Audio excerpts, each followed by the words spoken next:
I never fully understood the importance of water until I started to build a homestead. Water is something I always knew to be there, especially when living in the city. We use it to wash our bodies, our clothes, our dishes, our dogs, and our home. We use it in the gardens, for our chickens, and for the food that we eat. But once you make the decision to live in an environment where clean water isn't as easily available, you begin to look at water in a completely different way.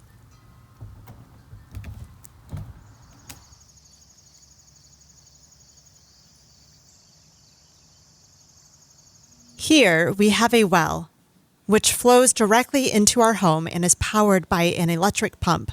Only it's a shallow well that produces about 50 to 70 gallons of water per day. It sounds like a lot of water, and ideally should be for most, but it's not nearly enough to sustain our home and current lifestyle day to day. So we have to have water delivered to us by truck every few weeks into our below-ground cistern. This didn't seem like an issue when we first moved in during the summer months, but when it's in the middle of winter and the cistern lid is frozen and you have to use a blow dryer to thaw it out, and hope you get a water delivery that day by one of the only two men in the area who has access to it, it really makes you stop and think. Not to mention, if there should ever be an extended power outage and you need to access water quickly, it's important to be prepared. For this reason, we purchased an emergency pump that can be inserted into our well, but you can't have too many water sources. So we began to research other methods to get water, and even added some rain collection tanks. But we later decided that it would be great to add another well to our property, one that we could manually pump more easily in case there's ever an extended power outage and we are unable to use our electric pump. So I started to learn about the different ways to install a new well. Today, you can learn just about anything on the internet, in books, and through the experience of doing. There are so many ideas and opinions out there as to how to dig a new well, but we eventually chose one that seemed reasonable for the two of us, who have never had experience digging a well and didn't have a ton of equipment to do the work. The first thing that we did was figure out where we were going to put our new well. I dowsed for water using a pendulum to locate the best spot for it. Dowsing has been used for centuries to locate underground water and precious metals. Some people even refer to it as water witching. Everything has energy, and water specifically is a powerful energy source. You can use dowsing rods, a pendulum like I did, or even a couple wired coat hangers will work. In fact, I even used the wired coat hangers just to double check our spot, and sure enough, the hangers crossed over each other, forming an X shape when I walked over the spot we were considering, so I knew that that would be the right place for it. Right next to the greenhouse, near the creek. Then we gathered all the parts we needed and got right to work.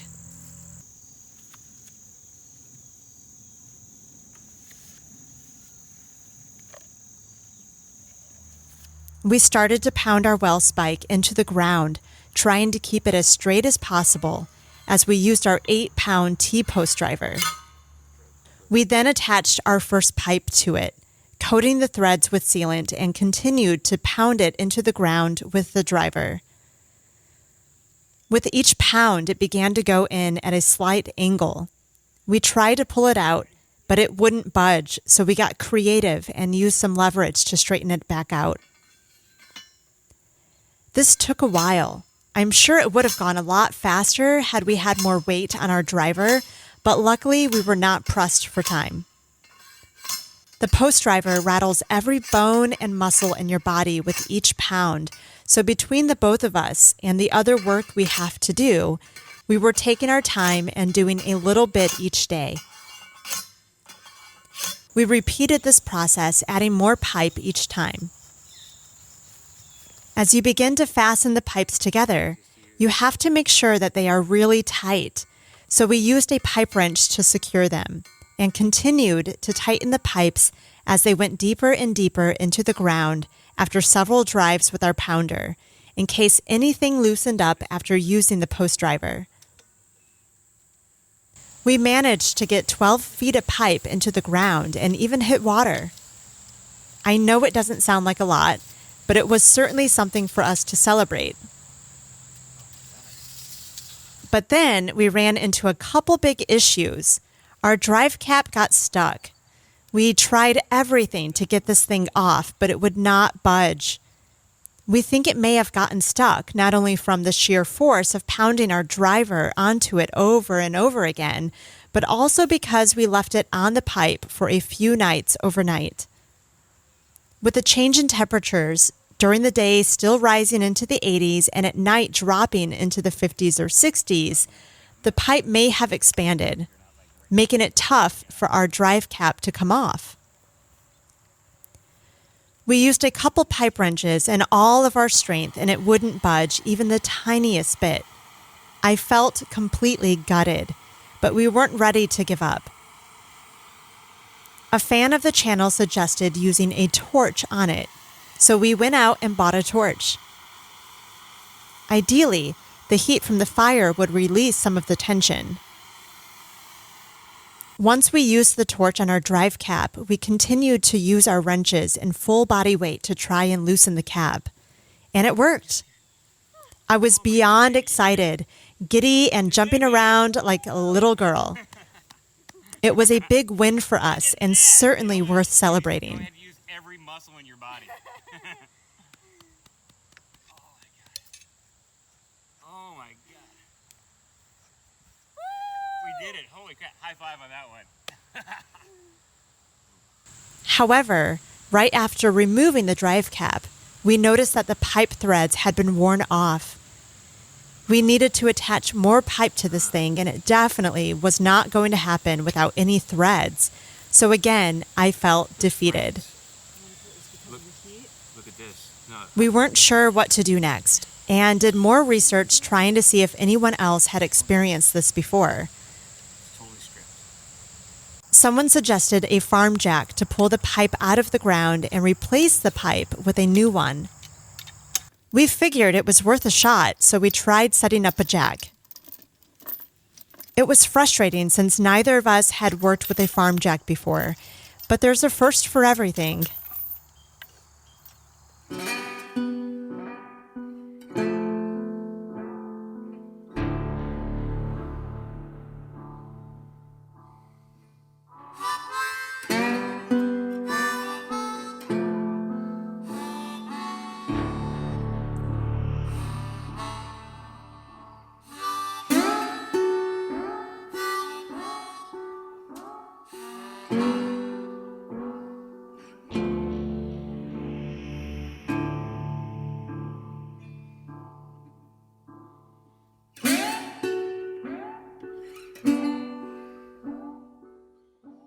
We noticed that the jack wasn't pulling the pipe up, but rather beginning to bend it, and we definitely did not want that to happen.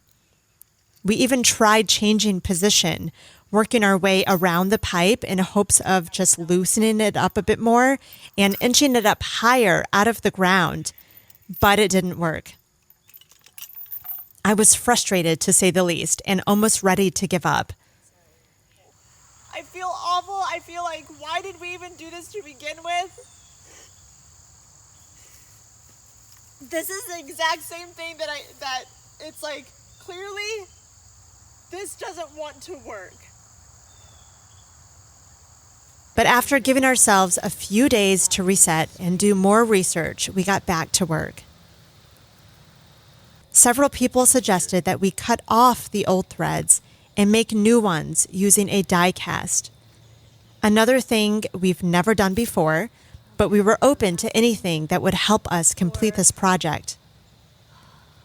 So we went out and got all the tools that we needed and used a reciprocating saw to cut off the top of our pipe where the bad threads were. Want to clear the area? Yeah.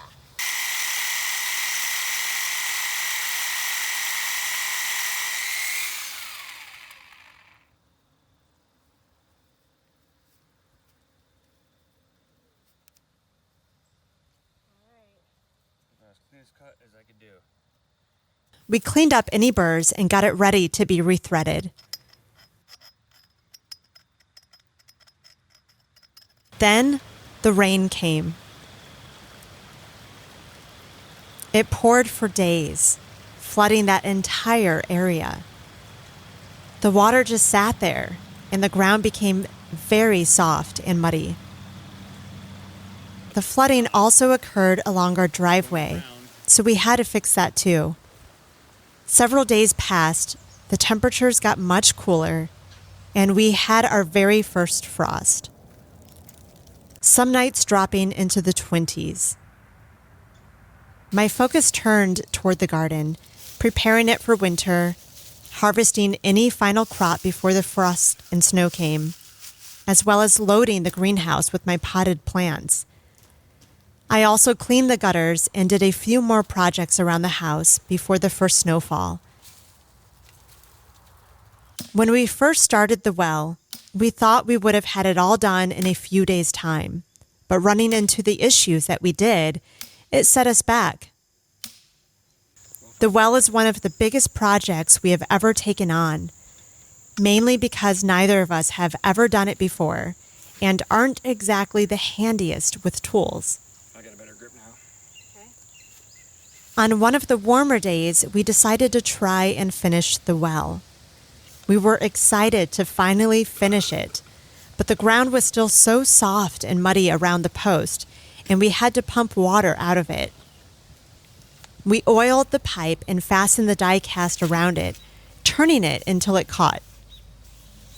Turning the die cast around that pipe was challenging, considering that we didn't have anything to secure the pipe to. Using my body weight wasn't working. The pipe just kept turning, and we grew more and more frustrated and felt more and more defeated. We decided to put a temporary seal on the pipe for now and resume when the ground has had a chance to thoroughly dry out, which most likely won't be any time this season. I think we missed our window to finish this project and certainly didn't anticipate the issues that we ran into. We also didn't expect the well to be as big of a job as it actually was, but it never hurts to try, and I still believe that we will finish it. As frustrating as it has been, I believe that anything is possible. As we gradually move into the winter season, I'm learning how to let go. Let go of the expectation I had for this well and learn to just go with the flow, not be in any hurry, give myself the time to rest and restore, and then come back to this project with fresh eyes, more knowledge, and a new perspective. Perhaps it wasn't supposed to be done now. Perhaps it wasn't meant to be. But for now, the post stands as a reminder of the hard work and determination we have, the growth we experienced learning new skills that we never had before, and the experience of doing something this hard together. This will forever be an unforgettable journey.